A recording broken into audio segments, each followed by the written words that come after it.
మనోజ్, నువ్వు నా బిడ్డవి. లక్ష్మీ ప్రసన్న, విష్ణువర్ధన్ బాబు, మనోజ్ కుమార్. నిన్ను ఎలా పెంచానురా నేను? అందరికంటే నిన్నే గారాభంగా పెంచానురా. నీకే ఎక్కువ ఖర్చు పెట్టి చదివించాలని ప్రయత్నం చేశానురా. నువ్వు ఏది అడిగినా నేను నీకు ఇచ్చానురా.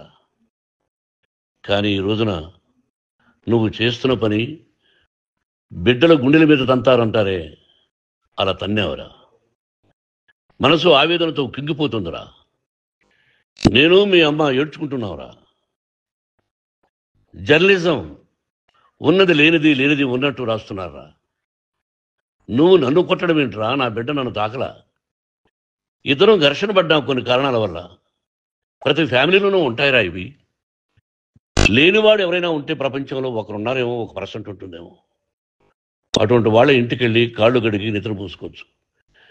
భారత భాగవత రామాయణాలు చూసావు కదరా. ఏమిటిది? మీ అమ్మ ఎంత కుమిరిపోతుంది ఈ రోజున హాస్పిటల్ చేరింది. నీ వల్ల హాస్పిటల్ చేరుతాను. చూడు మనోజ్, నీకన్నీ ఇచ్చిన ఈ రోజున నువ్వు నా గుండెల మీద తనడమే కాకుండా అపకీర్తి తీసుకొచ్చావు. ఏదేదో రాశావు, ఏదేదో చెప్తున్నావు. కొంతమంది జర్నలిస్టులు ఉన్నది లేనిది, లేనిది ఉన్నట్టు రాసేవాళ్ళ తత్వం వాళ్ళకి. ఎందుకంటే టీఆర్పీ పెరగాలి. ఇది వాళ్ళ నైజం. మనం మార్చలేము. వాళ్ళందరి మీద మన కోర్టుకు వెళ్ళలేము. వాక్ స్వాతంత్రం అంటారు, ప్రజాస్వామ్యం అంటారు. ప్రజాస్వామ్యంలో కూడా కొన్ని హద్దులు ఉన్నాయి. ఇది నీకు తెలుసు అనుకున్నా. ఎంత మంచి నటుడివి నువ్వు. నీ భార్య మాటలు విని తాగుడికి అలవాటు పడిపోయావు. వింటున్నావా మనోజ్? ఎవరిని నమ్మాలో ఎవరిని నమ్మకూడదో పరిస్థితి తీసుకొచ్చావు. విద్యాలయాలు ఎంత గొప్పవిరా. మనం 25% కులమతాలకు అతీతంగా ఫ్రీ ఎడ్యుకేషన్ ఇస్తున్నాంరా. క్యాస్ట్ అనేది తీసేసానురా 92లో ప్రాస్పెక్ట్స్లో. నువ్వు చదువుకున్నావురా. అక్కడ చదువుకున్న బిడ్డలు IAS, IPS అయ్యారా. ఎంతోమంది గొప్పవాళ్ళు అయ్యారా. నువ్వు నటుడుగా ఎంతో గొప్పవాడివి. తాగుడికి అలవాటుపడి నువ్వు నీ భార్య ఇంట్లో బిహేవ్ చేస్తున్న విధానం ఆ భగవంతుడు సర్వేశ్వరుడు తెలుసు. భగవంతుడు చూస్తున్నాడు రా. నేను తప్పు చేసినా, నువ్వు తప్పు చేసినా, ఎవరు తప్పు చేసినా. ఎంత అవకాశం ఇచ్చావు మాట్లాడుకునేదానికి అందరికీ. ఇన్ని సంవత్సరాల్లో మన విద్యాలయాల్లో ఒక్క తల్లి కానీ ఒక తండ్రి కానీ ఏమైనా చెప్పారా? ఆ బిడ్డలు మన బిడ్డలు రా. మీరెంతో నాకు అక్కడ ఉన్నవాడు కూడా నా కూతుర్లు, నా కుమారులు. ఎంతమందికి ఫ్రీ ఎడ్యుకేషన్ ఇస్తున్నావు. వాడి దగ్గర ఏది ఆశించరా. నువ్వు ఎందుకు ఇలా తయారైపోయావు? ఎందుకు ఇంట్లో ఉండే పని వాళ్ళందరినీ కొడుతున్నావు? పనివాడు వాడు పని చేసుకోవడానికి మన ఇంటికి వచ్చాడు రా. ఆ పనివాడిని కొట్టడం చాలా మహాపాపంరా. నేను వేరురా. నేను దండించడం వేరురా. నేను ఎవరిని ఆ చిన్న చిన్న వాళ్ళని కొట్టి అజ్జేసి ఇచ్చేసి చేయలేదురా. సినిమా ఇండస్ట్రీలో మోహన్ బాబు కొడతాడు తిడతాడు అంటే అది షూటింగ్లో జరిగి ఉండొచ్చేమో. కానీ ఇంట్లో ఉండి 10 సంవత్సరాల నుంచి 20 సంవత్సరాల నుంచి పనివాడు ఉన్నారు. నేను ఇంట్లో లేని సమయంలో వాళ్ళందరినీ కొట్టి వాళ్ళ ఫోన్ లాక్కొని ఒకడైతే చచ్చిపోవాలి. వాడు పోలీస్ కంప్లైంట్ ఇచ్చి ఉండొచ్చు. నేను వద్దు అని వాడిని బతిమారాడు పోలీస్ కంప్లైంట్ కూడా ఇవ్వడా. ఇంకైనా నువ్వు నీ భార్య మారి బయట ఉండండి రా అన్నాను నేను. లేదు డాడీ, తప్పు చేయలేని ఒకసారి వచ్చావు, మళ్ళీ తప్పు చేశావు, మళ్ళీ వెళ్ళావు, మళ్ళీ ఈసారి తప్పు చేయనన్నావు. ఏమండి వీడు తప్పు చేయడం అని మీ అమ్మ చెప్పింది. ఇంట్లో పెట్టుకున్నా. మళ్ళీ నువ్వు చేస్తున్నది, ప్రతిరోజు నువ్వు తాగుతున్న విధానం నీకే తెలుసు. ఇది ప్రజలు నమ్ముతారా లేదా అనవసరం నాకు. నేను నీకు చెప్తున్నా, ఇంతటితో ఫుల్ స్టాప్ పెట్టాలి. 3 రోజుల నుంచి రకరకాలుగా రాస్తున్నప్పుడు నా మనసు ఆవేదనతో ఉంది. మళ్ళీ చెప్తున్నా, Mohan Babu university is greater than temples. Greater than temples. బిడ్డలను కాలేజీలో చేర్చుకునే ముందు చెప్తారు, అన్నయ్య ఎంత ఉంది యూనివర్సిటీ రూల్స్, ఇది మా పద్ధతి, మీకు ఇష్టమైతే చేర్చండి. గవర్నమెంట్ బిడ్డలను గవర్నమెంట్ ఏమి ఇస్తుందో ఇంత పర్సంటేజీ, వాళ్ళకు కూడా మీ దగ్గర ఎందుకు డబ్బు తీసుకుంటున్నాం అంటే దానికి అర్థం పరమార్థం చెప్పాము. దొంగతనంగా తీసుకోలేదు. ప్రతి దానికి చెక్కులు ఉన్నాయి, అది అకౌంట్ ఉంది. దానిలో తప్పులు జరిగితే డిపార్ట్మెంట్ ఉంది. కాలేజీలో ఏదైనా తప్పు జరిగితే గవర్నమెంట్ ఉంది. ఇవన్నీ నీకు తెలుసు. ఈ రోజున ప్రపంచంలోనే నెంబర్ 1గా చేయాలని మీ అన్న కష్టపడి ఇతర దేశాల్లో నెంబర్ 1 యూనివర్సిటీ టైఅప్ చేశాడు. ఈ రోజు నువ్వు చేసిన విధానం ఏమిటి? నువ్వే ఒకప్పుడు నాకు ఇవి ఏమొద్దు నేను యాక్టింగ్ అన్నావు. ఈ రోజున ఏం చేస్తున్నావు? విద్యాలయాల మీద పెట్టావు. తల్లిదండ్రులు చాలా గొప్పవాళ్ళరా. కొంతమందికి డబ్బు కట్టలేకపోవచ్చు, కట్టని వాళ్ళకు కొంత సహాయం చేసాం. అంతా సహాయం చేయలేము. బ్యాంకుల్లో డబ్బు కట్టాలి, లెక్చరర్స్కి డబ్బులు ఇవ్వాలి, యూనివర్సిటీ బ్రహ్మాండంగా నడపాలంటే మంచి లెక్చరర్స్ కావాలి. ఇవన్నీ తెలిసి చేస్తున్నావురా 32, 33 సంవత్సరాల నుంచి. అది పక్కన పెడితే అందరినీ కొట్టడానికి వస్తావు. మీ అన్నం తిడతావు. ఒక వ్యక్తి వినయ్ గారనే ఆయన వ్యక్తి హెల్ప్ చేయడానికి వస్తే ఆ వినయ్ ఎవరు లజ్జాకుడికి చంపేస్తాను వాడు అన్నావు. ఇవన్నీ ఎంత తప్పురా? అంటే మీ నాన్నగారికి ఎవరు సహాయం చేయడానికి వస్తే వాళ్ళందరినీ లజ్జాకుడుకులు అంటావు, చంపేస్తానంటావు. మీ అన్నను చంపేస్తానన్నావు. చంపరా చూద్దాం మీ అన్న నేనే అన్నా. తాకరా నీ ధైర్యం ఉంటే అన్నా.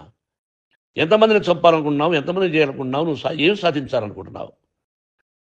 ఆలోచించుకో. ఈ ఇంట్లోకి అడుగు పెట్టడానికి నీకు అధికారం లేదు. ఇది నా కష్టార్జితం. మా నాన్నగారు 10 రూపాయలు 10 పైసలు కూడా ఇవ్వలేదురా. మంచి జన్మనిచ్చాడు మా నాన్నగారు. మద్రాసుకు వెళ్ళి వీధుల్లో అడుగు తిన్నాను రా. ఒక పూట కూడా భోజనం లేకుండా అడుగు తిన్నాను రా. న్యాయంగా మోహన్ బాబు తిడతాడు కొడతాడంటారు కానీ మోసగడనం లేదురా. నీట్ పార్లమెంటేరియన్గా బయట వచ్చాను రా. నువ్వు నా పరువు ప్రఖ్యాతులు మంట కలిపావు. ఏమిటి నేను చేసిన అన్యాయం? నీకు జన్మనిచ్చాను, అదా నేను చేసిన పాపం. అందుకే ఇది నా ఇల్లు అన్నావు. నువ్వు నీ ఇల్లు కాదు. నీ కష్టార్జితంతో నువ్వు సంపాదించుకున్న ఇల్లు నీది. ఇది నా డబ్బు, నా కష్టార్జితం. నా కష్టార్జితంలో నేను పిలిస్తేనే మీరు ఇంట్లోకి రావాలి. అటువంటిది పోగొట్టుకున్నావు నువ్వు. ఆస్తులు అంటావా? ముగ్గురికి సమానంగా రాయాలా లేదా? అది నా ఇష్టం. ఆస్తులు ఇస్తానా, లేకపోతే గంగపాలు చేస్తానా, లేకపోతే ఎవరికైనా దానధర్మాలు చేస్తానా? అది నాకు సంబంధించిందిరా. నా కష్టార్జితం రా. మీరు చేస్తున్న విధానం గుణగణాలు కావాలరా. మందు తాగచ్చురా. ఎంత తాగాలి? నేను కూడా 1 or 2 పెగ్స్ తీసుకుంటా. ఇది తప్పు కాదు, జనానికి తెలియాలి. నా డబ్బు ఇది. ఏ తాగి ఎవరిని కొట్లా, తాగి నేను తింటున్నా. అది ప్రజలకు అక్కర్లా. నేను తప్పు చేస్తేనే ప్రజలకు కావాలా. ఇవన్నీ ఉన్నాయిరా. ఇవన్నీ తెలుసుకో. జర్నలిస్ట్ సోదరులారా, మీకు నా గతాన్ని తెలుసు, నా భవిష్యత్తు, నేను ఎక్కడి నుంచి వచ్చాను కూడా మీకు తెలుసు. ఈ రోజున మీరు రాస్తున్న విధానం, నా బిడ్డ నన్ను కొట్టాడన్నారు. ఎంత తప్పు! ఈ రోజున నా బిడ్డ మీద కోపంతో అవును చెప్పచ్చు. కాదు, వాడు నా మీద చెయ్యెత్తలేదు. నేను ఘర్షణ పడ్డాం. ఘర్షణ వేరు, కొట్టుకోవడం వేరు. గాయాలతో హాస్పిటల్కి వచ్చి కుంటుకుంటుగా నడిచాడు. మళ్ళీ ఏమని పోలీస్ స్టేషన్కి వెళ్ళి చెప్పాడు. ఎవరో 2 ఉన్నారు, వాళ్ళిద్దరూ నా మీద దాడి చేశారన్నాడు. నా ఇంట్లో పనిచేస్తున్న వ్యక్తుల గురించి పోలీస్ స్టేషన్కి వెళ్ళి చెప్పవలసిన అవసరం అతనికి లేదు, హక్కు లేదు. పోలీస్ డిపార్ట్మెంట్ కూడా తెలుసుకోవాల్సిన విషయం. నా ఇంట్లో ఉండే వర్కర్స్ మీద నేను కంప్లైంట్ ఇవ్వాలి. నువ్వు పర్మిషన్ లేకుండా నా ఇంట్లోకి నువ్వు చొరబడి ఇల్లు నాదంటూ ఇంట్లో పనిచేస్తున్న వర్కర్స్ మీద కంప్లైంట్ ఇచ్చావు. అది ఎంతవరకు పోలీసు న్యాయమో రూల్సో చూద్దాం. పోలీస్ డిపార్ట్మెంట్ ఇంటికి వచ్చింది. వాళ్ళకి రాశాను ఉత్తరం, అయ్యా నేను సీనియర్ సిటిజన్ని, నాకు రక్షణ లేకుండా ఉంది, నా బిడ్డ వల్ల నా ఇంట్లో ఇచ్చి నా బిడ్డను పంపించేసి ఇది నా ఇల్లని. వాళ్ళు నాకు సమాధానం ఇవ్వలేదు. ఇవ్వకపోగా ఎవరిని పట్టించుకోలేదు. ఇప్పుడు పోలీసు వాళ్ళు వచ్చి ఏమండి రూల్స్ ప్రకారం నా బిడ్డ ఇంట్లోకి రాకూడదంటే మాకు హయ్యర్ అథారిటీ వాడు ఫోన్ చేశారు, మీరు ఎవరిని స్టాప్ చేయొద్దండి, బయట నుంచి ఎవరైనా వస్తే వాళ్ళని స్టాప్ చేయండి అన్నారు. 2 రోజుల నుంచి 10 మంది 20 మంది వస్తున్నారు. వాళ్ళు అలా చూస్తూ నిలబడ్డారు. వాళ్ళు ఫోటోలు తీసుకున్నారు, వాళ్ళ మీద మళ్ళీ వదిలేస్తున్నారు. ఎవరిని నిందించాలి? But I give respect to the police department. వాళ్ళకి ఎవరు ఏ అధికారి ఫోన్ చేశాడో, ఆ అధికారికి ఏ పొలిటీషియన్ చేశాడో అది వాళ్ళకే వదిలేస్తున్నా. కాబట్టి వాళ్ళు పోలీస్ కంప్లైంట్ ఇచ్చినా కూడా మేము సంబంధం లేదని అంటున్నారు. కాబట్టి నేను నా బిడ్డను నిన్ను నాపు చేస్తున్నా. నువ్వు ఇంట్లోకి వచ్చే అధికారం నీకు లేదు. నువ్వు వచ్చి నీ బిడ్డను తీసుకెళ్ళు. సంతోషం. నువ్వు రాలేదు, నీ బిడ్డను జాగ్రత్తగానే చూసుకుంటావు. Take care your self daughter, that's all. మీ అమ్మ హాస్పిటల్లో అడ్మిట్ అయింది. రేపో ఎల్లుండో మీ అమ్మను పిలిపించి బాగైన తర్వాత ఇదిగో నువ్వు నీ కొడుకు బిడ్డను తీసుకెళ్ళి వాడికి అప్పచెప్పని చెప్తాను పోలీసు వాళ్ళ ఆధ్వర్యంలో. ఇది 100% జర్నలిస్టు సోదరులారా, పులి స్టాప్ పెట్టండి. మీకు కుటుంబాలు ఉన్నాయి, మీ యజమానులకు కుటుంబాలు ఉన్నాయి. మీ కుటుంబాల విషయాలు, మీ యజమానుల కుటుంబాల విషయాలు మేము ఎవరు జోక్యం చేసుకోరా. మేము నటీనటులం. మాది తప్పుంటే నటుడుగా నన్ను ఫెయిల్యూర్ అని రాయండి, నా నటన బాగలేకపోతే రాయండి. బట్ ఇంటి లోపల సందులో నుంచి చూస్తూ తప్పు చేస్తున్నామని ఉన్నది లేనిది ఉన్నట్టు రాయకండి. మీకు నా హృదయపూర్వక నమస్కారాలు. ఇన్ని రోజులు హృదయపూర్వకంగా ఎంకరేజ్మెంట్ చేశారు. ఆ ఎంకరేజ్మెంట్కు నమస్కారం చేసుకుంటూ I love you all. I love you police department. మీరు న్యాయంగా ధర్మంగా నడుచుకోండి, ఎవరికి తొత్తుల్లాగా ఉండొద్దండి అని మనవి చేసుకుంటూ నేను సెలవు తీసుకుంటాను. Thank you very much for all the journalist. ఇక్కడ ఫుల్ స్టాప్ పెట్టండి.